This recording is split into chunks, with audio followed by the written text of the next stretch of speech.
আজকে আমি যে মুভিটি এক্সপ্লেন করতে যাচ্ছি এটি একটি হিন্দি রোমান্টিক ড্রামা মুভি। মুভিটির নাম ফ্যাশন। মুভিটি 2008 সালে রিলিজ হয়েছে এবং বিভিন্ন ক্যাটাগরিতে 16টি অ্যাওয়ার্ড জিতেছে। তবে হ্যাঁ, শুরুতেই বলে রাখি, মুভিটির গল্পের স্বার্থে মুভিটিতে হালকা কিছু অ্যাটাক সিন আছে। আসলে আজকের মুভিটি সত্য ঘটনার উপর ভিত্তি করে বানানো, তাই আসল সত্যটা ফুটে তোলার জন্য সিনগুলো ইউজ করতে বাধ্য হয়েছে। আর হ্যাঁ, মুভির গল্পটা একটা মেয়েকে নিয়ে যার ছোটবেলা থেকেই স্বপ্ন সে মডেল হবে। পুরো শহর জুড়ে তার বড় বড় পোস্টার ও বিলবোর্ড থাকবে, তাই সে বাবা মায়ের অবাধ্য হয়ে মডেল হওয়ার জন্য একা মুম্বাই আসে এবং ফ্যাশন শোতে যোগ দেয়। কিন্তু এখান থেকেই তার জীবনটা নরকে পরিণত হয়ে যায়। সে ফ্যাশন জগতের আড়ালে লুকিয়ে থাকা অন্য এক ভয়ঙ্কর রূপ দেখতে পায়। কিভাবে শত শত মেয়ে জাস্ট মডেল হওয়ার নেশায় নিজের শরীরকে বিলিয়ে দেয় ও ফ্যাশন শো কোম্পানির মালিকগুলো কিভাবে মেয়েদেরকে টপ মডেল বানানোর বিনিময়ে ইউজ করে তার বাস্তব সত্য তুলে ধরা হয়েছে এই মুভিটাতে। একজন জনপ্রিয় নায়িকা বা মডেলের যখন জনপ্রিয়তা চলে যায় তখন সেই মেয়েটির জীবন কতটা দুর্বিষহ হয় সেটা এই মুভিটিতে যেভাবে তুলে ধরেছে তা দেখে আপনার চোখে জল চলে আসবে। তো হাই, আমি ইসা রোমানা, সিনেমা ভ্রমণের নতুন আরো একটি ভিডিওতে আপনাকে স্বাগতম। মুভির শুরুতেই আমরা মেঘনা নামের একটা মেয়েকে বিভিন্ন স্টাইলে ফটো তুলতে দেখি।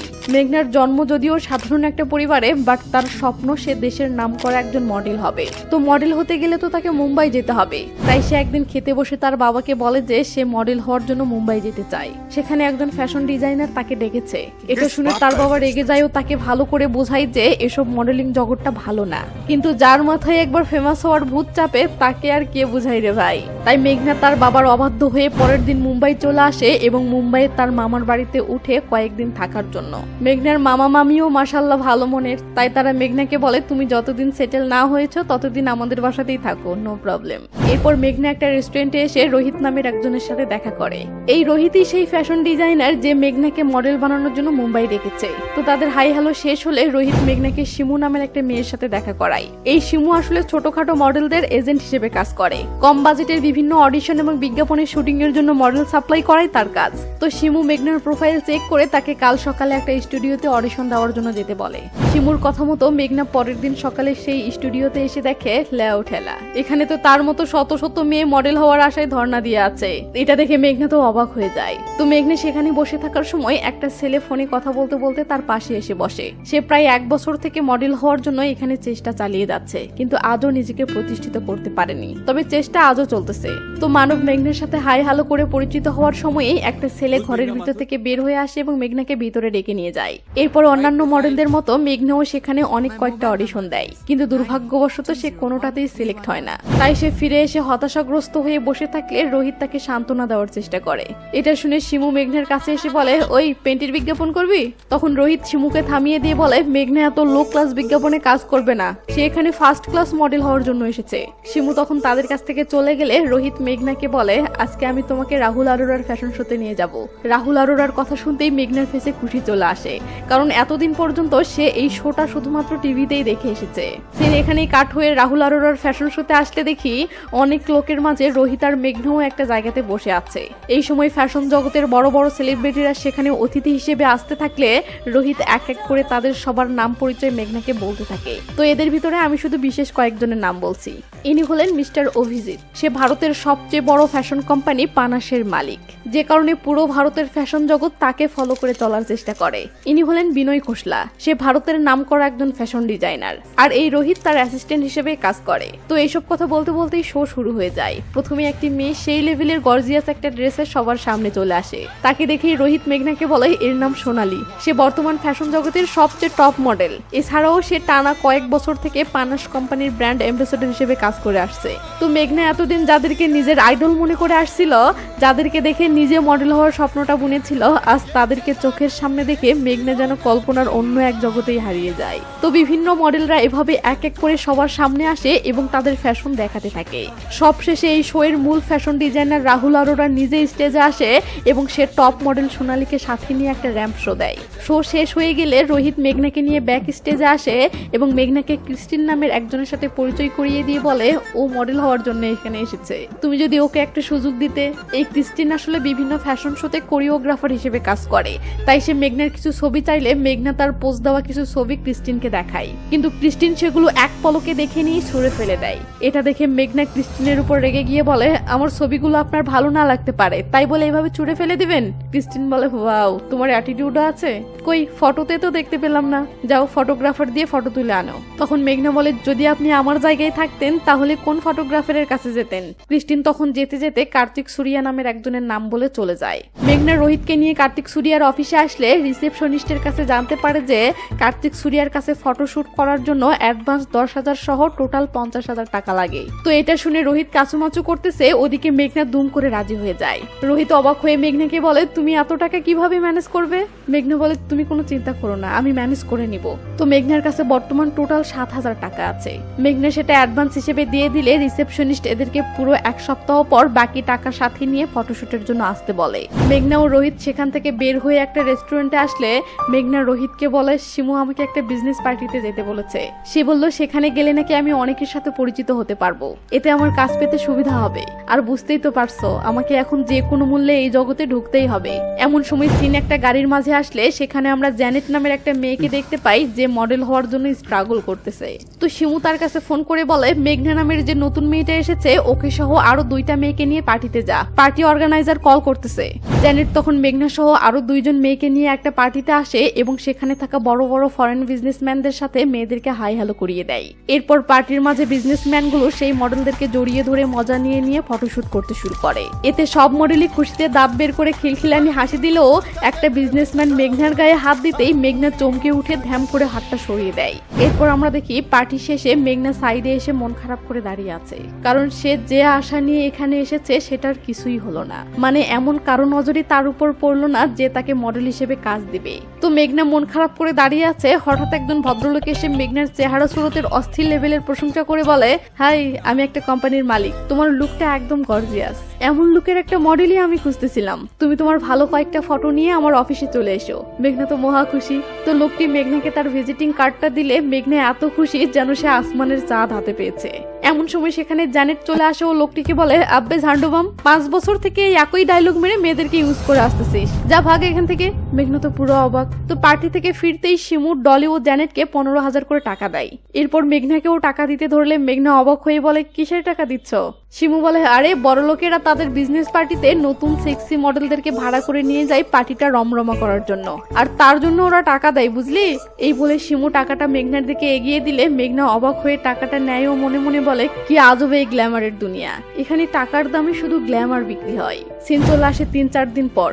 মেঘনা এখনো ফটোশুটের টাকাটা ম্যানেজ করতে না পারাই টেনশন করলে রোহিত ভয়ে ভয়ে বলে, মেঘনা, শিমু তোমাকে ব্রা প্যান্টির বিজ্ঞাপনের যেই অফারটা দিয়েছিল সেটা করতে পারো। এটা শুনে মেঘনা ভাবতে থাকে, আর সিন সেই বিজ্ঞাপনের ফটোশুট সেটে আসলে দেখি জ্যানেটও এই বিজ্ঞাপনের ফটোশুট করতেছে। তো জ্যানেট ফটোশুট শেষ করে বেরিয়ে আসতেই দেখে মেঘনাও বিজ্ঞাপনের ফটোশুট করতে এসেছে, বাট সে শর্ট ড্রেস পরে লজ্জায় তার উপর গ্রাউন্ড পরে আছে। এটা দেখে জ্যানেট বলে, লজ্জা পাস না, 10 সেকেন্ডের জন্য আজব ফিল হবে, বাট তারপর লজ্জা কেটে যাবে। এরপর মেঘনা স্টুডিওর ভিতরে আসতেই ক্যামেরাম্যান তাকে গাউন খুলে রেডি হতে বলে। একজন পুরুষের সামনে এভাবে শর্ট কাপড়ে দাঁড়াতে মেঘনা প্রচুর লজ্জা পাচ্ছে, কিন্তু কি আর করার, টাকার জন্য তো করতেই হবে। যে কারণে মেঘনা লজ্জার মাঝেই তার গাউনটা খুলে ফেললে তার ফটোশুট শুরু হয়ে যায়। ক্যামেরাম্যানের কথা মতো মেঘনা বিভিন্ন স্টাইল করতে থাকে আর ক্যামেরাম্যান ফটাফট ছবি তুলতে থাকে। এর কিছুক্ষণ পর মেঘনা বাহিরে এসে টেনশন করতে থাকে যে এই বিজ্ঞাপনটি যদি তার পরিবারের লোকজনগুলো দেখে তাহলে কি হবে। ঠিক তখনই শিমু এই কাজের পেমেন্ট দিতে আসলে মেঘনা তাকে বলে, শিমু, এই বিজ্ঞাপনটি ইন্ডিয়াতে দেখাবে না তো? শিমু বলে, আরে টেনশন করিস না, এগুলো বাংলাদেশ ও শ্রীলঙ্কাতে প্রচার হবে। এটা শোনার পরেও মেঘনার টেনশন না কমলে জ্যানেট মেঘনার দিকে তার সিগারেটটা এগিয়ে দিয়ে বলে, এই নে ধর, একটা টান দে, তাহলেই সব টেনশন উড়ে যাবে। মেঘনা বলে, সরি, আমি সিগারেট খাই না। পরের দিন মেঘনা এই বিজ্ঞাপন থেকে পাওয়া টাকা নিয়ে ফটোগ্রাফার কার্তিক সুরিয়ার অফিসে আসে এবং তার কাছে বিভিন্ন স্টাইলে অনেকগুলো ফটো তোলে।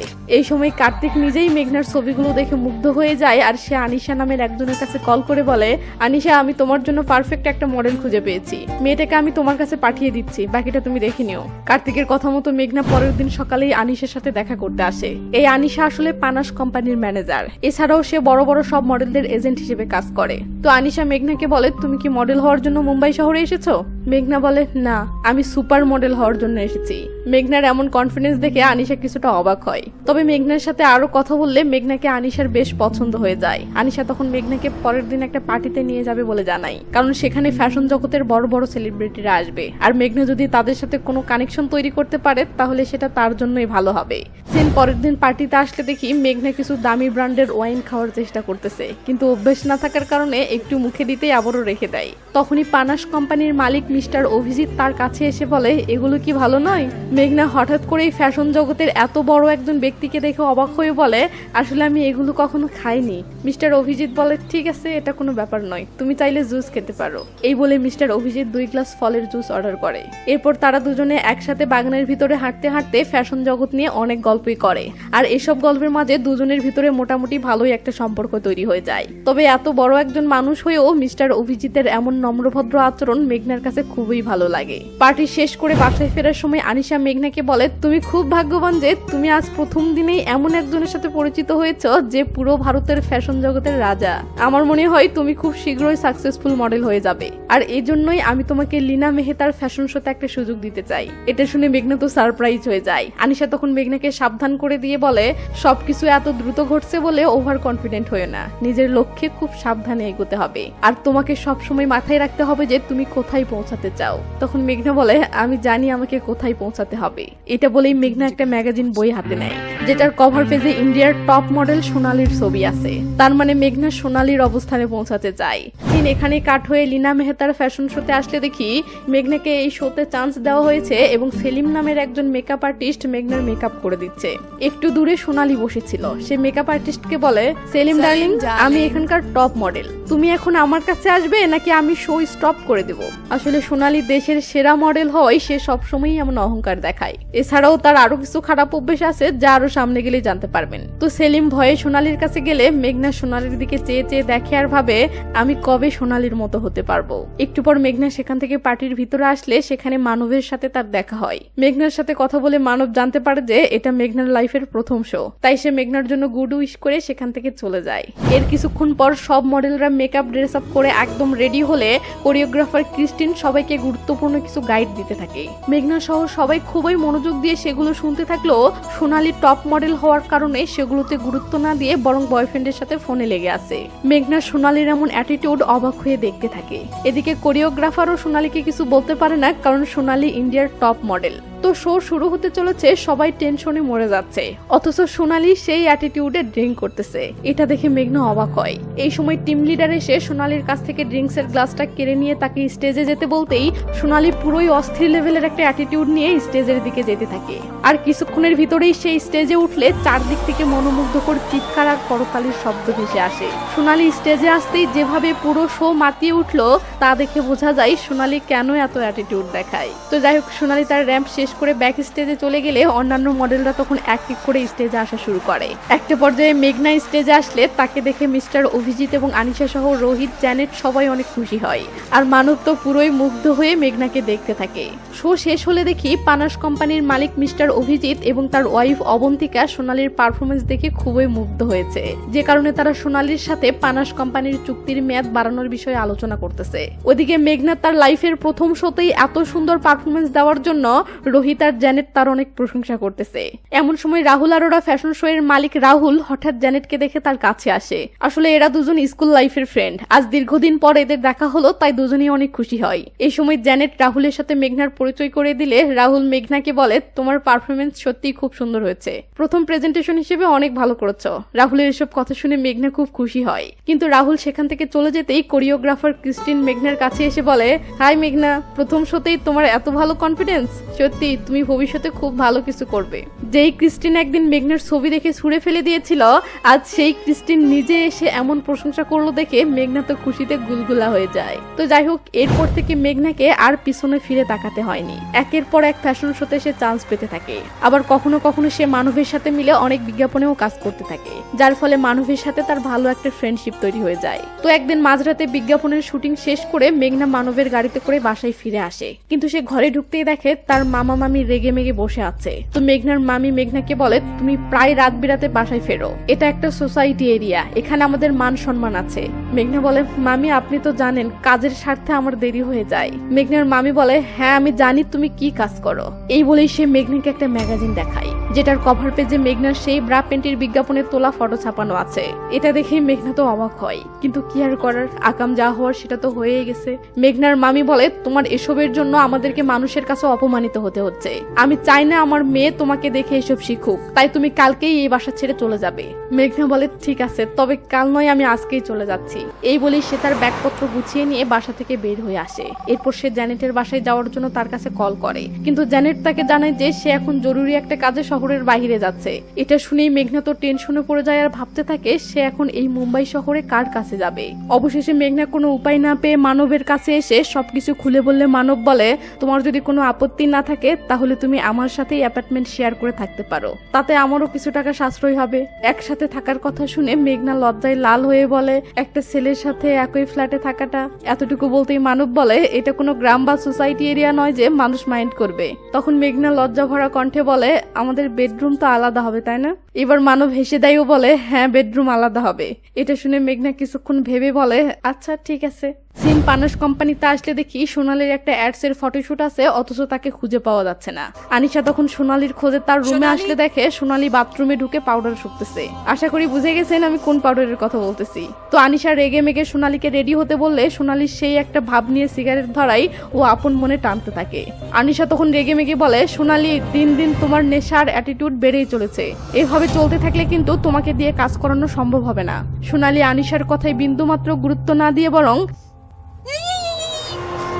এমনটা করে চলে যায়। তো সোনালী সিগারেট খেতে খেতে সেটে এসে সিগারেটটা রেখে ফটোশুটের জন্য রেডি হলে ধ্যামাধাম তার ফটোশুট শুরু হয়ে যায়। ওদিকে আমরা দেখি মেঘনা আর মানব একসাথে থাকতে শুরু করেছে, একসাথে জিমে সময় কাটানো, বাসায় একসাথে বসে খাওয়া, একসাথে মেকআপ রুমে বসে আড্ডা দেওয়া, একসাথে জুটি হয়ে ফ্যাশন শোতে অংশগ্রহণ করা, এগুলোর মাধ্যমে দিন দিন মানব ও মেঘনার মাঝে অনেক ভালো একটা সম্পর্ক গড়ে উঠতে থাকে। তার উপর আবার কিচেনে রান্না করতে গিয়ে দুষ্টামো আর টম এন্ড জেরি খেলা তো আছেই। আর এসবের ফলে তাদের মাঝে সম্পর্কটা ধীরে ধীরে এমন এক লেভেলে চলে যায় যে যেই মেয়েটি একটা সময় মানবের সাথে ফ্ল্যাট শেয়ার করতে থাকতে লজ্জা পেত, সেই মেয়েটি আজ মানবের সাথে ক্লোজ হয়ে গায়ে গা লাগিয়ে গল্প সল্প করে। তো ট্রেন যখন লাইন থেকে নেমেই গেছে তখন দুর্ঘটনা না হয়ে কি থামবে? না, তাই যা হওয়ার তাই। ট্রেন লাইনচ্যুত হয়ে দুর্ঘটনা হয়েই যায়। দুর্ঘটনার পরের দিন সকালে মানব মেঘনার কোলে শুয়ে থাকার সময় আনিশা মেঘনার কাছে কল করে জানায় যে মিস্টার অভিজিৎ তার সাথে এক্ষুনি দেখা করতে চেয়েছে। মডেল দুনিয়ার রাজা তার সাথে দেখা করতে চেয়েছে। এটা শুনেই মেঘনার সাথে সাথে মিস্টার অভিজিতের অফিসে আসে। তো মেঘনা মনে করেছে যে মিস্টার অভিজিৎ হয়তো তার বায়োডাটা নেওয়ার জন্য ডেকেছে, এই জন্য সে তার ছবি আর বিভিন্ন শো এর সিডি বের করে দেয়। তখন অভিজিৎ বলে এসবের কোনো প্রয়োজন নেই, তুমি শুধু এটুকু বলো যে বিনয় খোসলা শো এর টপ মডেল হতে চাও কিনা। এটা শুনেই মেঘলা তো রীতিমতো অবাক হয়ে যায়, কারণ মেঘনা সবসময় এই স্বপ্নটাই দেখতো যে সে একদিন সোনালীর মতো টপ মডেল হবে। তাই মেঘনা খুশি হয়ে অভিজিৎকে অনেক অনেক ধন্যবাদ জানায়। সিন এখানেই কাট হয়ে বিনয় খোসলার ফ্যাশন শোতে আসে। সেখানকার প্রথম সারিতে অভিজিৎ এবং আনিশাকে বসে থাকতে দেখি। অভিজিৎকে দেখেই বোঝা যাচ্ছে যে সে মেঘনাকে নিয়ে খুব আশাবাদী হয়ে আছে। ওদিকে ব্যাক স্টেজে রোহিত তখন মেঘনার ড্রেস আপ ঠিক করে দিচ্ছে। এমন সময় এই শো এর মালিক বিনয় খোসলা মেঘনার কাছে এসে দেখে মেঘনাকে যেভাবে ড্রেস আপ করে দেওয়া হয়েছিল মেঘনা সেটা নিজের পছন্দ মতো চেঞ্জ করে নিয়েছে, যে কারণে বিনয় খোসলা মেঘনার উপরে প্রচন্ড রাগারাগি করে সেখান থেকে চলে যেতে থাকে। মেঘনা তখন একটু বিরক্ত হয়ে একা একাই বলে এত সামান্য বিষয়ের জন্য এত কথা শোনানোর কি আছে। দুর্ভাগ্যবশত বিনয় খোসলা এটা শুনে ফেলে, যে কারণে সে প্রচন্ড রেগে যায় আর বলে এটা তোমার কাছে সামান্য বিষয় হতে পারে, কিন্তু তুমি হয়তো জানো না যে তুমি যেই পোশাকটা পরে আছো তোমাকে বিক্রি করলেও এটার দাম হবে না। অভিজিতের সাথে তোমার যে গভীর সম্পর্কই হোক না কেন তোমার এমন অ্যাটিটিউড আমাকে দেখাতে এসো না। এবার মেঘনার রাগ উঠে যায় ও মেঘনা তর্ক শুরু করে দেয়। তারপর যা হওয়ার তাই, বিনয় খোসলা মেঘনাকে তার শোয়ের টপ মডেল থেকে বাদ দিয়ে দেয়। ওদিকে অভিজিৎ স্টেজের সামনে বসে মেঘনার পারফরমেন্স দেখার অপেক্ষা করছে। এমন সময় একজন এসে ঘটনাটা জানায়। এদিকে মেঘনা তার স্বপ্নের এতটা কাছে পৌঁছেও মুহূর্তের মাঝে সব শেষ হয়ে যাওয়ায় কাঁদতে কাঁদতে সেখান থেকে বের হয়ে আসে। এমন সময় অভিজিৎ মেঘনার কাছে চলে আসে এবং মেঘনার চোখের দিকে তাকিয়ে মেঘনাকে সান্ত্বনা দিতেই মেঘনা হাউমাউ করে কেঁদে ফেলে। সিন এখানে স্কিপ করে পানাসের হেড অফিসে আসলে দেখি অভিজিৎ বর্তমান টপ মডেল সোনালীর ছবির দিকে তাকিয়ে কি যেন ভাবতেছে। একটু পর সে সামনে বসে থাকা আনিশাকে বলে আনিশা সোনালীর সাথে আমাদের চুক্তি কবে শেষ হবে? আনিশা আনিশা বলে এখনো 5-6 মাস সময় আছে। অভিজিৎ বলে কালকেই ওর সাথে চুক্তি বাতিল করো। এটা শুনে আনিশা অবাক হয়ে বলে এটা কিভাবে সম্ভব, চুক্তির মেয়াদ এখনো শেষ হয়নি। অভিজিৎ বলে প্রয়োজন পড়লে ক্ষতিপূরণ দাও, তারপরেও চুক্তি বাতিল করো। আনিশা তখন সোনালীকে কি কারণ বলবে জানতে চাইলে অভিজিৎ বলে আনিশা তুমি স্মার্ট গার্ল, আশা করি তোমাকে এত কিছু শিখে দিতে হবে না। পরের দিন আনিশা সোনালীকে তার অফিসে ডেকে এনে এই কথা জানাতেই সোনালী মানসিকভাবে ভেঙে পড়ে। সে জানতে চায় সে এত ট্যালেন্টেড ও এত জনপ্রিয় হওয়ার পরেও কেন তাকে হঠাৎ দুম করে এভাবে বাদ দেওয়া হচ্ছে। তখন আনিশা বলে কারণটা হচ্ছে তোমার ড্রাগ অ্যাডিক্টেড হওয়া আর তোমার বেপরোয়া লাইফস্টাইল, যা আমাদের কোম্পানির রিপুটেশন নষ্ট করতেছে। সোনালী তখন আনিশার দিকে চেয়ে থাকলে আনিশার আচরণ দেখে আসল ঘটনা আন্দাজ করতে পারে। তাই সে আর কিছু না বলে পেপারসে সিগনেচার করে দিয়ে সেখান থেকে চলে যাওয়ার সময় আনিশাকে বলে আমাকে শুধু এতটুকু বলো আমার জায়গায় কাকে নেওয়া হচ্ছে। আনিশা বলে মেঘনা মাথুর। ব্যাস এবার সোনালীর কাছে সবকিছু ক্লিয়ার হয়ে যায়। সিন এখানেই কাট হয়ে পানাস কোম্পানির পার্টি অনুষ্ঠানে আসে। সেখানে অভিজিৎ সবার সামনে পানাস কোম্পানির ব্র্যান্ড অ্যাম্বাসেডর হিসেবে মেঘনার নাম ঘোষণা করে। আর তখনই মেঘনা একদম গর্জিয়াস একটা লুক নিয়ে সবার সামনে বেরিয়ে আসে। তাকে দেখেই সবাই মুগ্ধ হয়ে করতালি দিতে থাকে আর মিডিয়া কর্মীরা মেঘনার ছবি তোলার জন্য ঘিরে ধরে। কি একটা অবস্থা, যে সোনালীকে নিয়ে পুরো ফ্যাশন ইন্ডাস্ট্রি ও সংবাদ মিডিয়া মাতিয়ে থাকতো, এখন সেই সোনালীরই খোঁজ নেওয়ার কেউ নেই। আবার 2 দিন আগেই যে মেঘনাকে একটা শো থেকে জঘন্যভাবে অপমান করে তাড়িয়ে দেওয়া হলো, আজ সেই মেঘনাকেই পুরো ফ্যাশন জগৎ ও সকল মিডিয়া আসমানে তুলে দিচ্ছে। আর হ্যাঁ, মেঘনার স্বপ্ন ছিল দেশের টপ মডেল সোনালীর অবস্থানে যাওয়ার। আজ কিন্তু তার সেই স্বপ্নটা পূরণ হয়ে গেল। তো দেশের সেরা মডেল হওয়ার কারণে শহরের বিভিন্ন জায়গায় মেঘনার অনেক বড় বড় বিলবোর্ড লাগানো হয়, যা দেখে মেঘনা তো মহা খুশি হয়ে যায়। আর মেঘনার এমন সাকসেসের কারণে তার লাইফ স্টাইলেরও অনেক পরিবর্তন হয়। যে মেয়ে একটা সময় শর্ট পোশাক পরতে লজ্জা পাচ্ছিল, এখন সে খুঁজে খুঁজে শর্ট ড্রেসে কিনতে শুরু করে। এখন রোজ কোনো না কোনো সংবাদ মিডিয়া মেঘনার সাক্ষাৎকার নেয়। সে কি খায় কি পরে এসব নিয়ে পর্যন্ত মিডিয়ার মাথা ব্যথা শুরু হয়। ইন্ডিয়া সহ ইন্টারন্যাশনাল ম্যাগাজিনগুলোর কাভার পেজে মেঘনার ফটো ছাপানো শুরু হয়। মানে বলতে গেলে মেঘনা একদিন যা যা স্বপ্ন দেখেছিল তার সব একদম মেঘনার হাতের মুঠোয় এসে ধরা দেয়। তো মেঘনা একদিন রাহুল ও জ্যানেটের সাথে একটা রেস্টুরেন্টে আসে ও ফ্রেশ হতে ওয়াশরুমে যায়। এমন সময় সেই ওয়াশরুমে সোনালী ও সিগারেট খাওয়ার জন্য চলে আসে। মেঘনা সোনালীকে দেখে হাই দিলে সোনালী বলে কংগ্রাচুলেশন ফর পানাস। মেঘনা তখন সোনালীকে ধন্যবাদ জানিয়ে বলে সোনালী তোমার সাথে আমার শত্রুতার কোনো কিছু নেই, আমি নিজেও জানতাম না যে এমন কিছু ঘটবে। তখন সোনালী বলে চিন্তা করো না, আমি নিজেও জানতাম না, মডেলিং জগৎটাই এমন, এখানে কখন কি বদলে যায় কিছুই জানা যায় না। এই বলে সোনালী মেঘনাকে সিগারেট অফার করলে মেঘনা বলে সরি আমি এসব খাই না। তখন সোনালী বলে ওকে সাবধানে থেকো। এখানে শুরুর দিকে সবকিছুই ভালো লাগে, কিন্তু ধীরে ধীরে নিজের জীবনের উপর নিজেরই ঘৃণা আসে। একটা সময় না নিজেকে চিনতে পারবে না অন্য কাউকে। এসব শুনে মেঘনা অ্যাটিটিউড দেখিয়ে বলে তুমি কোনো চিন্তা করো না, কারণ আমি নিজেকে খুব ভালো করে চিনি, সাথে অন্যদেরকেও। এটা শুনে সোনালী সিগারেটে একটা টান দিয়ে বলে আচ্ছা সেটা দেখা যাবে। এই বলে সে ওয়াশরুম থেকে বের হয়ে যায়। এর কিছুদিন পর মেঘনা একদিন অভিজিতের সাথে একটা পার্টি করে অনেক দেরিতে বাসায় ফিরলে মানব হালকা রেগে গিয়ে বলে মেঘনা আমি কতবার তোমায় কল করেছি কিন্তু কল রিসিভ করনি কেন? মেঘনা বলে মানব আমি অভিজিৎ স্যারের সাথে পার্টিতে ছিলাম তাই কল রিসিভ করিনি। তখন মানব বলে অন্তত একটা মেসেজ করে তো জানাতে পারতে। মেঘনা এবার একটু বিরক্ত হয়ে বলে আমি বললাম তো বিজি ছিলাম। মানব বলে আমিও একজন মডেল, আমি খুব ভালো করেই জানি চাইলে মেসেজ কেন কলও করা যেত। এবার মেঘনা রেগে গিয়ে মানবকে দুম করে বলে তুমি তো আজও সাকসেস পাওনি, তুমি কিভাবে বুঝবে সাকসেসফুল একজন মডেলকে কত কি করতে হয়? ব্যাস এই কথাটা শুনতেই মানবের মনটা ভেঙে যায়। সে মেঘনাকে বলে হ্যাঁ আমি এখনো সফল হতে পারিনি, কিন্তু তুমি এখনো জানো না যে তুমি কেমন এত তাড়াতাড়ি সফল হয়েছ, আর অভিজিৎ তোমাকে কিসের লোভে সফল বানিয়েছে। মানবের এই কথা শুনতেই মেঘনা থমকে যায় ও রেগে মেগে মানবকে বলে তুমি যে কখনোই এমন কথা বলবে আমি কল্পনাও করিনি। তখন মানবও বলে হ্যাঁ আমিও কখনোই ভাবিনি যে তুমি সাকসেসের নেশায় এতটা বদলে যাবে। ব্যাস মেঘনার মুখে তালা পড়ে যায় আর সে মানবের উপরে রাগ করে ঘরের ভিতরে চলে যায়। এরপর দুজন দুই ঘরে শুয়ে একজন আরেকজনের কথা ভাবতে থাকে। মেঘনা মানবকে প্রচুর ভালোবাসে, বাট পরিস্থিতিটা এমন একটা পর্যায়ে চলে গেছে যে হলে মেঘনাকে ফ্যাশন ক্যারিয়ারের এই সফলতায় গা ভাসাতে হবে অথবা মানবকে বেছে নিতে হবে। আর মেঘনা কোনোভাবেই তার ফ্যাশন ক্যারিয়ারে বিন্দুমাত্র স্যাক্রিফাইস করতে রাজি নয়, তাই মেঘনা এই বাড়ি ছেড়ে চলে যেতে বাধ্য হয়। তো পরের দিন সকালে মেঘনা তার ব্যাগপত্র গুছিয়ে নিয়ে চলে যেতে বের হলে মানব বুঝতে পারে মেঘনা তার ক্যারিয়ারটাই বেছে নিয়েছে। তাই মানব কষ্ট পেয়ে চুপচাপ দাঁড়িয়ে থাকে। মেঘনা চলে যাওয়ার আগ মুহূর্তে মানবের সাথে একটু কথা বলতে চায়, কিন্তু মানব গুরুত্ব দেয় না। আর গুরুত্ব না দেওয়ারই কথা। তো মেঘনা টপ মডেল হওয়ার জন্য নিজের বাবা মায়ের সাথে সম্পর্ক নষ্ট করে এসেছে। এরপর নিজের মামা মামিও তার পথে বাধা হয়ে দাঁড়ালে তাদের উপরও রাগ দেখিয়ে সম্পর্ক নষ্ট করে এসেছে। এখন ভালোবাসার মানুষটিও তার পথে বাধা হয়ে দাঁড়িয়েছে বলে তাকেও ছেড়ে চলে যাচ্ছে। যদিও মেঘনা টপ মডেল হওয়ার নেশায় বিভোর হয়ে এসব করতেছে, বাট ধীরে ধীরে সে এভাবে একা হয়ে যাওয়ায় এতটা যন্ত্রণাকর পরিস্থিতিতে পড়ে যায় যে জীবনে এই প্রথম মেঘনা আজ সিগারেট ধরায়। এরপর থেকে মেঘনা মানবকে ছাড়াই চলতে শুরু করে ও সব সময় তার কাজ নিয়েই ব্যস্ত হয়ে থাকে। এরই মাঝে আনিশা একদিন মেঘনাকে ডেকে এনে পানাস কোম্পানির কন্ট্রাক্ট পেপারস গুলো দেয় এবং বলে, এসব পেপারসে আমাদের সাথে তোমার চুক্তির সকল রুলস এন্ড কন্ডিশন লেখা আছে, সবগুলো পড়ে নিয়ে সিগনেচার করে দাও। মেঘনা বলে, এসব পড়ার সময় আমার নেই, আর তাছাড়াও অভিজিৎ স্যারের প্রতি আমার বিশ্বাস আছে, তাই কোথায় সিগনেচার করতে হবে শুধু সেটা বলুন। আনিশা তখন মেঘনাকে কোন কোন জায়গায় সাইন করতে হবে সেটা দেখিয়ে দিতে থাকে।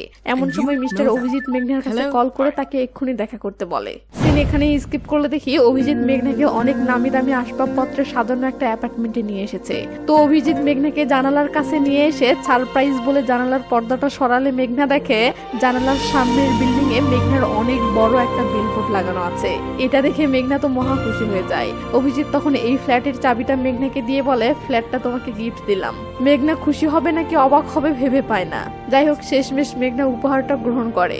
এরপর থেকেই মেঘনার নতুন জীবন শুরু হয়। প্রতিনিয়ত নামি দামি বিভিন্ন শোতে অ্যাটেন্ড করা আর বিভিন্ন ব্র্যান্ডের জন্য ফটোশুট করা ছাড়াও সে অভিজিতের সাথে বিভিন্ন জায়গায় ঘুরতে গিয়ে ঘন্টার পর ঘন্টা তার সাথে গল্প করে সময় কাটায়। সবকিছু মিলিয়ে মেঘনার জীবন একদম রাজরানীর মতো চলতে থাকে। তো যে লোকটি মেঘনাকে রাজরানী বানিয়ে রাজার পুরো রাজত্ব দিয়ে দিল, মেঘনার আকাশ ছোঁয়া স্বপ্নগুলোকে হাতের মুঠোয় এনে দিল, সেই লোকটির প্রতি মেঘনার কৃতজ্ঞতা তো থাকবেই, বা মেঘনা তো চাইবেই সেই লোকটিকে কিভাবে সর্বোচ্চ খুশি করা যায়। আর ফলাফল স্বরূপ সেটাই হয় যেটা হওয়ার ভয়টা এখানে ছিল, মানে মেঘনা ও অভিজিতের মাঝে শারীরিক সম্পর্ক তৈরি হয়ে যায়। এখানে প্রসঙ্গ এটা নয় যে শারীরিক সম্পর্কের ব্যাপারে মেঘনার আগ্রহ ছিল কিনা, প্রসঙ্গ এটা যে অভিজিৎ নিজে যখন শারীরিক সম্পর্কের ব্যাপারে আগ্রহ দেখাচ্ছে তখন অভিজিৎকে বাধা দেওয়ার মতো হিম্মত মেঘনার হবে না, এটাই স্বাভাবিক। কারণ এখানে অভিজিৎকে বাধা দেওয়া মানে এই ফ্ল্যাট, এই মডেলিং ক্যারিয়ার সব হারিয়ে ফেলা। অপরদিকে অভিজিতের সাথে সম্পর্ক গভীর হওয়া মানে তত বেশি সাকসেসের চূড়ায় পৌঁছানো। তাই মেঘনা সাকসেসের নেশায় এটা ভুলেই যায় যে সে সঠিক পথে আছে নাকি ভুল পথে আছে। এর কিছুদিন পর সিন চলে আসে বিনয় খোসলার স্টুডিওতে। ওই বিনয় খোসলা যে একদিন সেই লেভেলের ভাব দেখিয়ে মেঘনাকে অপমান করে তাড়িয়ে দিয়েছিল, কারণ মেঘনা বিনয় খোসলার ড্রেস আপকে নিজের মতো করে চেঞ্জ করেছিল। কিন্তু মজার ব্যাপার হলো আজ সেই বিনয় খোসলাই মেঘনাকে দিয়ে একটা বিজ্ঞাপনের শুট করতে যাচ্ছে। তো মেঘনা এসে বিনয়কে বলে, বিনয় আমি ঠিক করেছি যে ওড়নাটা এভাবে পরবো, কি তোমার কোনো আপত্তি আছে? বিনয় বলে, নো নো নো, তুমি যেভাবে খুশি চেঞ্জ করে নিতে পারো। এখানে কি কাণ্ড হলো আশা করি বুঝে গেছেন। তো আজকের এই ফটোশুটটা বিখ্যাত ফটোগ্রাফার কার্তিক সুরিয়া করবে। ওই কার্তিক সুরিয়া যে মেঘনার মডেলিং ক্যারিয়ারের শুরুর দিকে মেঘনার ফটোশুট করার জন্য 50,000 টাকা নিয়েছিল এবং ফটোশুট করার পর মেঘনাকে আনিশার কাছে পাঠিয়ে দিয়ে মেঘনার মডেলিং ক্যারিয়ারটা শুরু করে দিয়েছিল। তো যেই মেঘনা একটা সময় বিনয় খোসলা ও কার্তিককে এত বড় মাপের মানুষ মনে করত, আজ সেই মেঘনাই এদের সামনে ভাব দেখিয়ে সময় নষ্ট করতেছে। ওদিকে ফটোশুটের সময় পার হয়ে যাচ্ছে দেখে কার্তিক মেঘনাকে তাড়াতাড়ি রেডি হতে বললে মেঘনা ভাব দেখিয়ে বলে, এত তাড়াহুড়ো করছো কেন? তোমার তো তেমন কোনো কাজ নেই, জাস্ট ফটো ক্লিক করা ছাড়া। এটা শুনে তো কার্তিক থ মেরে যায়। ভাবা যায় মেঘনা যেই কাজের জন্য একদিন কার্তিককে 50,000 টাকা দিয়েছিল, আজ সেই কাজকেই জাস্ট ফটো ক্লিক করা বলতেছে। দুম করে কেউ সাকসেসের চূড়ায় উঠলে যা হয় আর কি, তখন নিচে থাকা বড় বড় মানুষকেও পিঁপড়ার সমান দেখা যায়। তো যাই হোক, সিন চলে আসে সোনালীর কাছে। আমরা দেখি ওদিকে মেঘনা টপ মডেল হওয়ায় যতটা রাজরানীর মতো জীবন কাটাচ্ছে, এদিকে টপ মডেল থেকে বাদ পড়াই সোনালীর জীবন ততটা নরকে পরিণত হয়েছে। একটা সময় যেই সোনালীকে নিয়ে পুরো দেশ মাতিয়ে থাকতো, আজ সেই সোনালীর সাথে তার নিজের বয়ফ্রেন্ডই কুকুর বিড়ালের মতো আচরণ করতেছে। কারণ কয়েকটা: 1, মডেলদের জনপ্রিয়তা চলে গেলে তাদের 4 আনা পয়সাও দাম থাকে না। 2, এমন মডেলরা ড্রাগ অ্যাডিক্টেড হয়ে থাকে, ফলে ক্যারিয়ার চলে গেলে তাদের জমানো টাকাগুলো রকেটের গতিতে ফুরিয়ে যায়। 3, ক্যারিয়ার চলে গেলে এরা ডিপ্রেশনে পড়ে এত বেশি ড্রাগ অ্যাডিক্টেড হয়ে যায় যে নতুন করে ক্যারিয়ার গড়া তো দূরের কথা, এদের জীবনটাই ধ্বংস হয়ে যায়। তো যাই হোক, কয়েকদিন পর সিন চলে আসে বিনয় খোসলা ফ্যাশন শো এর মেকআপ রুমে। সেখানে আমরা সোনালীকে দেখতে পাই। আজকে একটা ফ্যাশন শো হতে চলেছে যেখানে সোনালীকেও সাইড মডেল হিসেবে নেওয়া হয়েছে। তো কস্টিউম ডিজাইনার এসে সোনালীর কাছে দাঁড়াতেই মেঘনা তাকে ডেকে নিয়ে বলে, আমি এসব কানের দুল টুল পরতে পারবো না, ডিজাইনার বলে, মেঘনা শোতে সবাই এই দুল পরবে। এটা শুনে মেঘনা সোনালির দিকে তাকিয়ে বলে, তাতে কি হয়েছে, আমি এই শো এর টপ মডেল, আমি যা বলবো তাই হবে। এটা শুনে সোনালি মনে মনে ভীষণ কষ্ট পায়। এরপর মেঘনা যখন শোতে যাওয়ার জন্য রেডি হতে থাকে তখন সোনালি দূর থেকে মেঘনাকে দেখে নিজের অবস্থানটা ভেবে কষ্ট পেতে থাকে। কিছুক্ষণ পর শো শুরু হলে টপ মডেল হিসেবে মেঘনাই সবার আগে র্যাম্পে আসে। মেঘনা তার র্যাম্প শেষ করে চলে গেলে এক এক করে অন্যান্য মডেলরাও র্যাম্প করে। একটু পর সোনালি র্যাম্পে আসলে হাঁটতে হাঁটতে হঠাৎ করে তার ড্রেসের ফিতা ছিঁড়ে যায় আর এতগুলো লোক ও মিডিয়ার সামনে সে নগ্ন হয়ে যায়। তবে সঙ্গে সঙ্গে সোনালি হাত দিয়ে ঢেকে নিয়ে পরিস্থিতিটা সামাল দেয়। এদিকে নিউজ মিডিয়ার কর্মীরা ফটাফট সোনালির ছবি তুলতে থাকে। সোনালির ভিতরটা ফেটে যাচ্ছে, বাট সে সেটা বুঝতে না দিয়ে র্যাম্প শেষ করে কোনো মতে ব্যাক স্টেজে ফিরে এসেই বসে পড়ে এবং ভাবতে থাকে এটা কি হয়ে গেল। এতগুলো ক্যামেরা আর এতগুলো মানুষের সামনে এমন ঘটনা ঘটার পর সে লজ্জায় মুখ দেখাবে কি করে। ওদিকে মেঘনা সহ অন্যান্য মডেলরা নিউজ মিডিয়ার সাক্ষাৎকারে বিভিন্ন ধরনের কথা বলে। তাদের কারো মতে এটা একটা অ্যাক্সিডেন্ট, আবার কারো মতে সোনালি এটা নিজের পাবলিসিটির জন্য করেছে। সিন সোনালির কাছে আসলে আমরা শুনতে পাই সোনালির রুমে একটা টিভি চলতেছে আর সোনালি মিডিয়াতে তার সম্পর্কে এত নোংরা নোংরা কথা শুনে পুরো ডিপ্রেশনে ডুবে যাচ্ছে। ফ্যাশন শো গুলোতে মেয়েদেরকে যত ছোট ড্রেস এবং যে ধরনের ড্রেস পরানো হয় সেগুলো যে কোনো মুহূর্তে দুম করে খুলে পড়ে যাওয়া স্বাভাবিক, আর এমনটা অতীতে বহু ফ্যাশন শোতেই ঘটেছে। এতে বহু মেয়ের ক্যারিয়ার ধ্বংস তো হয়েছেই, সাথে ডিপ্রেশনে পড়ে অনেকের জীবনটাও গেছে। তো সোনালি ডিপ্রেশনে পড়ে ইনজেকশন নেয়। কিসের ইনজেকশন নিল আশা করি বুঝে গেছেন। এরপর আমরা দেখি সে অজ্ঞান হয়ে পড়ে আছে আর তার হাত থেকে রক্ত বের হচ্ছে। চলে আসে মেঘনার কাছে। সে অভিজিতের কোলে মাথা রেখে শুয়ে থাকার সময় অভিজিৎকে বলে, আমি তোমাকে একটা কথা বলতে চাচ্ছি। অভিজিৎ জানতে চাই কি? সোনালি বলে, আমি প্রেগনেন্ট। এটা শুনে অভিজিৎ সিম্পল ভাবেই বলে, চিন্তা করো না, বাচ্চাটা নষ্ট করার জন্য আমার পরিচিত ভালো ডক্টর আছে। মেঘনা ইমোশনাল হয়ে বলে, যদি আমি বলি যে আমি বাচ্চাটা নিতে চাচ্ছি? তখন অভিজিৎ বলে, অবশ্যই নিতে পারো, এতে আমার কোনো প্রবলেম নেই, তবে তুমি আনিশার সাথে যে চুক্তিপত্র সাইন করেছো সে সেটা বাতিল করবে। ব্যাস। সঙ্গে সঙ্গে মেঘনা সুর পাল্টে নিয়ে বলে, আরে আমি তো জাস্ট মজা করলাম, আমি এখন একজন সাকসেসফুল মডেল, আর আমি প্রেগনেন্ট হয়ে আমার এত সুন্দর ক্যারিয়ার নষ্ট করতে চাইবো কেন? এই বলে মেঘনা অভিজিৎকে খুশি করার জন্য ড্রিঙ্ক আনতে চায়। এর মাঝেই অভিজিতের বউ অভিজিতের কাছে কল করলে তাদের কথাবার্তা শুনে মেঘনা বুঝতে পারে অভিজিৎ তার বউকেই আসলে ভালোবাসে, বরং সে মেঘনাকে জাস্ট ক্যারিয়ারের ফাঁদে ফেলে ভোগ করতেছে। তাই পরের দিন সকালে মেঘনা আনিশার অফিসে এসে সেই কন্ট্রাক্ট পেপারের শর্তগুলো দেখতে থাকে যেগুলো সে না দেখে সিগনেচার করে দিয়েছিল। তখন পাশ থেকে আনিশা নিজেই বিশেষ কয়টা শর্তগুলো বলে। তার মাঝে একটা হচ্ছে, তুমি আমাদের সাথে কন্ট্যাক্ট থাকা অবস্থায় অফিসিয়ালি বিয়ে করতে পারবে না এবং প্রেগন্যান্টও হতে পারবে না। এটা শুনে মেঘনা যেন এক মুহূর্তের জন্য থমকে যায়। সে তাড়াহুড়ো করে অভিজিৎকে ফোন করতে ধরলে আনিশা বলে, অভিজিৎকে কল করে লাভ নেই, সে তোমাকে ইউজ করার জন্য নিজেই এই শর্তগুলো তোমার কন্ট্রাক্ট পেপারে ঢুকিয়ে দিয়েছে। এই জন্যই আমি তোমাকে সেদিন শর্তগুলো ভালো করে পড়তে বলেছিলাম, কিন্তু তোমরা মডেলরা সাকসেসের নেশায় এতটা অন্ধ হয়ে যাও যে এসব পড়ার তোমাদের সময় থাকে না। ব্যাস। মেঘনার পায়ের নিচ থেকে যেন জমিন সরে যায়। সে সাথে সাথে সিগারেট ধরিয়ে টানতে থাকে। এরপর থেকে সোনালির মতো মেঘনাও প্রচন্ড ডিপ্রেশনে পড়ে যায়, আর এই ডিপ্রেশন কাটিয়ে ওঠার জন্যই সেও সোনালির মতো সারাক্ষণ লাল পানি আর সিগারেট খেতে থাকে। যেই মেয়ে একটা সময় সিগারেট ঘৃণা করতো, লাল পানি মুখে নিয়েও খেতে পারতো না, আজ সেই মেয়েই কিনা বোতলের পর বোতল আর সিগারেটের পর সিগারেট খেয়ে যাচ্ছে, ঠিক যেন সোনালির মতো। একটা সময় মেঘনা সোনালির ড্রিঙ্ক করা এবং সিগারেট খাওয়া দেখে অবাক হয়ে ভাবতো সোনালি অকারণে কেন এসব খায়। আজ মেঘনা ঠিকই বুঝতে পারতেছে সোনালি এসব কেন খায় আর সোনালির সাথেও তাহলে কি কি ঘটেছে। তো পরের দিন মেঘনা একটা ক্লিনিকে এসে তার ক্যারিয়ার বাঁচানোর জন্য বাধ্য হয়ে বাচ্চাটা নষ্ট করে। এরপর সে মনের কষ্টে ড্রিঙ্ক করতে করতে ড্রাইভ করে বাসায় ফিরতে থাকলে তাকে পুলিশ ধরে এবং একজন টপ মডেল হয়েও এমন বেপরোয়া জীবনযাপনের জন্য অনেক হেনস্থা করে। ঘটনাটা নিউজ মিডিয়াতে প্রচার হলে মেঘনার বাবা মা সহ সবাই মেঘনাকে নিয়ে ছি ছি করে।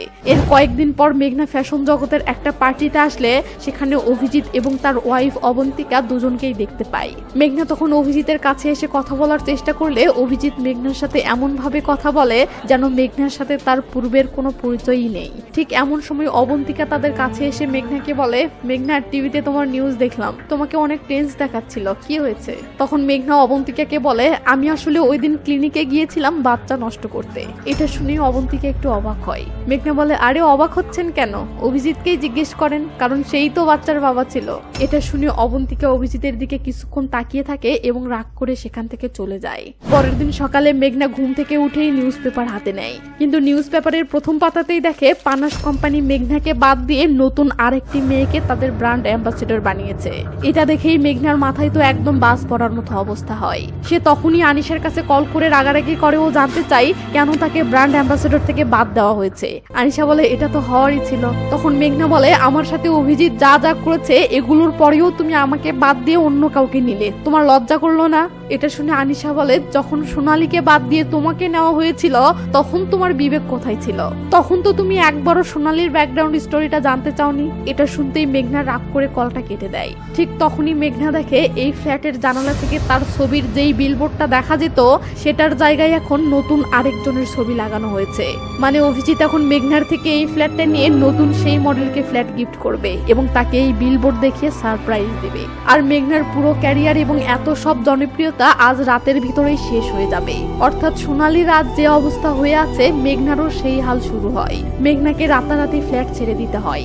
এক রাতের ভিতরে সকল জনপ্রিয়তা, সকল সম্মান, এত বড় ক্যারিয়ার সব শেষ হয়ে যাওয়ায় মেঘনা এতটা ডিপ্রেশনে পড়ে যায় যে সে পুরোপুরি সোনালীর মতো হয়ে যায়। বেপরোয়া জীবন, সারাদিন ড্রিঙ্ক করে অজ্ঞান হয়ে পড়ে থাকা, এগুলো মেঘনার রুটিন হয়ে যায়। মেঘনা কি ছিল আর কি হয়ে গেল এটা দেখে মেঘনা নিজে নিজেই ভাবে সোনালী সত্যিই বলেছিল আজ না আমি নিজেকে চিনতে পারতেছি না অন্যদেরকে। পরের সিনে দেখি মেঘনার এখন থাকার মতো জায়গা নেই, তাই সে জ্যানেটের বাসাতে উঠেছে। তো মেঘনা নতুন করে কোনো কাজ পাচ্ছে না, তার উপর আবার কাছে যত টাকা ছিল সেগুলোও নেশা করে শেষ হয়ে যাচ্ছে। তাই মেঘনা জ্যানেটকে বলে ছোটখাটো কোনো অ্যাডস এর কাজ ম্যানেজ করে দিতে। তখন জ্যানেট বলে সবাই নতুন টপ মডেলকে নিয়ে ব্যস্ত, প্রতিটি কোম্পানি তাকে দিয়েই সকল অ্যাডস করাচ্ছে, সো তোমার কাজ পাওয়া মুশকিল। এগুলো শুনে মেঘনার ভিতরটা যেন ভেঙে আসে। তাই সে সাথে সাথে একটা বারে এসে ভিতরের কষ্ট ভুলে থাকার জন্য পাউডার টাউডার শুকে মাতাল হয়ে পড়ে থাকে। এতেও একাকিত্বটা দূর না হলে সে পাউডারের পিনিকে টাল্লি হয়ে সেখানে থেকে একটা আফ্রিকান ছেলের সাথে নাচতে শুরু করে। মেঘনা ছেলেটির সাথে যত ক্লোজ হচ্ছে মেঘনার কষ্টগুলো ততই যেন দূরে সরে যাচ্ছে। তাই মেঘনা নিজের অজান্তেই ছেলেটির সাথে আরো বেশি ক্লোজ হতে থাকে। সিন এখানেই স্কিপ করে মাঝরাতে আসলে দেখি মেঘনার নেশার ঘোর কেটে যেতেই সে অবাক হয়ে ভাবতেছে সে এখন কোথায়। তখন মেঘনা দেখে রুমের মেঝেতে তার ব্রা, হিল এবং গায়ের সবকিছু সহ একটা খালি বোতলও পড়ে আছে। এবার মেঘনা ভয়ে ভয়ে তার বেডের পাশে তাকালে দেখে তার পাশেই সেই আফ্রিকান ছেলেটি শুয়ে আছে। এটা দেখে মেঘনার আর বুঝতে বাকি থাকে না যে তার সাথে কি ঘটেছে। ব্যাস কষ্টে মেঘনার ভিতরটা যেন ফেটে যায়। সে তখনই কাপড় চোপড় পরে হোটেল থেকে বের হতে থাকলে আমরা দেখি মেঘনা মানসিক ভাবে যেন পুরো বিধ্বস্ত হয়ে গেছে। সে ভেবে পাচ্ছে না সে কি ছিল আর আজ সে কোন পর্যায়ে চলে এসেছে। তো মেঘনা একটা অটোরিকশা নিয়ে সোজা তার নিজের ফ্ল্যাটে চলে আসে। মেঘনার নিজের প্রতি নিজের এতটা ঘৃণা লাগতে শুরু করে যে সে আয়নার সামনে দাঁড়িয়ে ঘৃণার দৃষ্টিতে নিজেকে দেখতে থাকে। তখন তার চেহারায় মডেলদের সেই মেকআপ আর কাজলগুলো দেখতেই সে চরম এক ঘৃণায় সেগুলো মুছে ফেলার চেষ্টা করে আর হাউমাউ করে কাঁদতে কাঁদতে ভাবে সোনালী সত্যিই বলেছিল সাবধানে থেকো। এখানে শুরুর দিকে সবকিছুই ভালো লাগে, কিন্তু ধীরে ধীরে নিজের জীবনের উপর নিজেরই ঘৃণা চলে আসে। সোনালীর বলা এই কথাগুলো মনে করে মেঘনা সারাটা দিন শুধু অঝরে কেঁদে যায় এবং ডিপ্রেশনে পড়ে বেহিসাবি ড্রিঙ্ক করে জিন্দা লাশের মতো ফ্লোরে পড়ে থাকে। পরের দিন সকালে মেঘনা মুম্বাই ছেড়ে নিজের বাড়িতে চলে আসে। মেঘনার মা দরজা খুলে দিতেই মেঘনা কোনো কথা না বলে টেনশন ভরা চেহারা নিয়ে বাসার ভিতরে ঢোকে, যা দেখে মেঘনার বাবা মা বুঝতে পারে কিছু একটা হয়েছে। তো এরপর থেকে মেঘনা সারাক্ষণ রুমের মাঝে বন্দী হয়ে থাকে, না কারোর সাথে কথা বলে না কখনো স্বাভাবিক আচরণ করে। মেঘনাকে দেখে মনে হয় যেন শুধু তার শরীরটা আছে, বাট সেই শরীরের মাঝে সে নেই। এটা দেখে মেঘনার বাবা মা মেঘনাকে একটা সাইকিয়াট্রিস্টের কাছে নিয়ে গেলে সে বলে মেঘনা নিজের মাঝে থাকা সেই মেঘনাটাকেই হারিয়ে ফেলেছে। আর সমস্যা হলো সে সেই মেঘনাটাকে এতটা ঘৃণা করে যে তাকে আর ফিরিয়ে পেতেও চাচ্ছে না। সেই বাসায় চলে আসে। আমরা দেখি মেঘনা ওভাবেই সারাক্ষণ একা খেয়ালে ডুবে থাকে। সে যেন আজও তার অতীতের সেই অন্ধকার থেকে বের হতেই পারছে না। এভাবেই একটি বছর কেটে যায়। এখন প্রসঙ্গ সোনালীর, তাহলে কি অবস্থা?